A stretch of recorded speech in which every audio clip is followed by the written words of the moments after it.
Sure. Hey, Grant. I wonder if you guys have your feet back on the ground after all the acclaim and awards and stuff that y'all got last week. How's it been going about getting pointed toward A&M? It's been good. It's been a lot of the guys have really brought a good attitude, and they've really just shown that they weren't about those awards. They were about trying to win football games, and people are trying to take the right steps with knowing that Texas A&M is our next opponent, and that's the only thing that's on our mind. Everyone's really dived into video film probably more than ever, just because we had 2 weeks.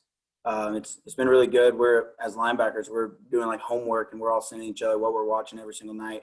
So it's definitely our confidence is growing, and it's definitely just showing how hard we're working. Nikki?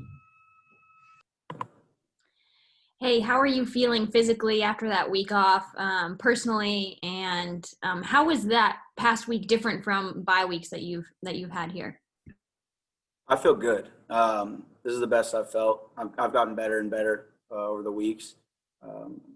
But other than that, the bye week has it was definitely different just because it was all about getting us healthy. It was all about Texas A&M. In the past couple of years, of what we've done is we've had a lot of Devo and which is development group. All the young guys would go, but the way we're doing here is like the development guys, like the younger guys, they're getting work in our practice. They're getting work on the scout team. Like they're making us a lot better. So if you're not getting better when you're getting on the field, no matter what rep you're doing, then you're wasting your time. And that's not what's happening here. We're all getting better. All the young guys are stepping up, but it was different just because we didn't go pads. We didn't do anything like that, but we still emphasize tackling every single day. That's something that we'll always emphasize. And we emphasize defeating blocks every single day. So it's just, we still got our fundamental work, but it was all focused towards Texas A&M. Right. Grant, I was wondering if you could tell us a little bit about what you see out of Isaiah Spiller, their big back, and then also Smith, number 0. He's kind of a change of pace guy for him. Yeah, Spiller's probably the best back we've faced all year. He runs super hard. He hits his gaps. He has the best vision we've seen. He's one of those guys that's going to take more than one person to tackle every single time. I think the reason why he's that good is their O-line is that good. Their O-line is super experienced. We've played against them the past couple of years. I feel like the guys they really play together. They're good on double teams and climbing up to the next line. So it's going to make a team effort to be able to stop him. Just the way we've been doing running and hitting, we have to be able to bring hats to the ball every single time. Nia Smith, he's really dynamic. He's one of their best players on their whole team. A really dynamic guy who can do both outside and inside in the tackles. When he's on the field, we definitely need to know where he's at just because he's a different guy who brings different aspects of what we've seen. Other than that, those guys, my hat's off to them because they're really good, but we got to be able to stop those two and shut down 85 as well. He's one of those guys who can really make plays with the ball. Jordan? Hey, Grant, since you've been here not having beaten A&M, how important is this game? How much do you want it? What makes it different, especially, that there's a trophy involved, all that fun stuff?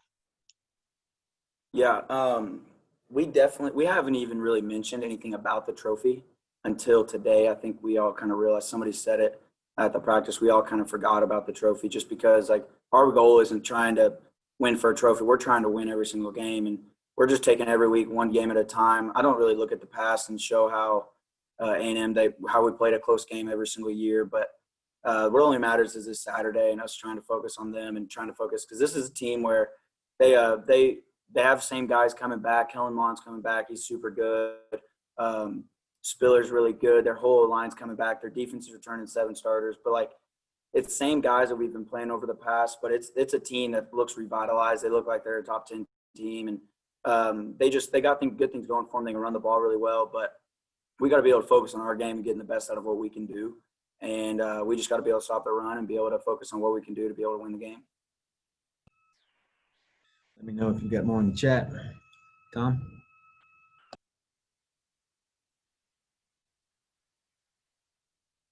Grant, the tat you got on your left bicep, I'm wondering when you got that and if that's been kind of a motivating thing for you, waiting your time at Arkansas. Yeah, so I'm talking about 2 Chronicles 15:7, right? Yes. Yeah, so be strong and courageous, for your work will be rewarded. So that's just something that's been my favorite Bible verse ever since I was about ninth grade, eighth grade. And I heard it at a Bible study one time, and I just knew that I'd just be able to grow. And no matter what you did, you got to be able to go to work because it's going to be rewarded no matter how long you've been working. It definitely motivates me. I see it every day in the mirror. I talk about it every single day because I know how I want to be remembered and it's how I work.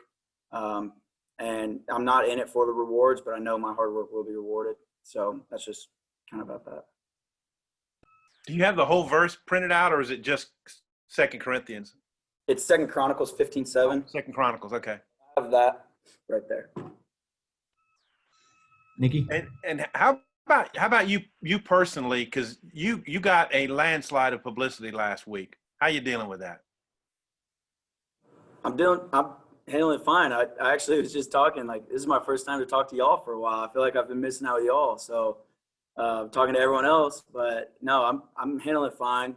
I'm not surprised that I'm getting this because I've been working super hard, but at the end of the day, I'm here for the wins and losses. I don't really care about all that other stuff. I'm a team player. If I have 0 tackles the rest of the year and we win every single game, I promise you I'll be retweeting and posting more about anything than what happened this past couple weeks.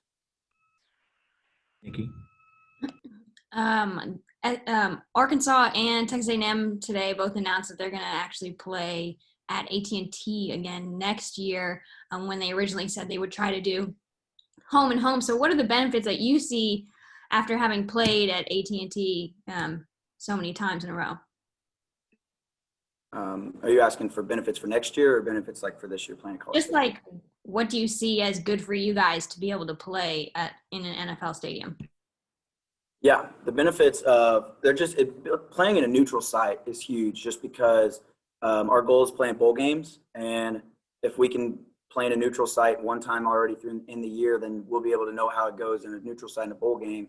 That's a big advantage for being able to play in a big stadium like that.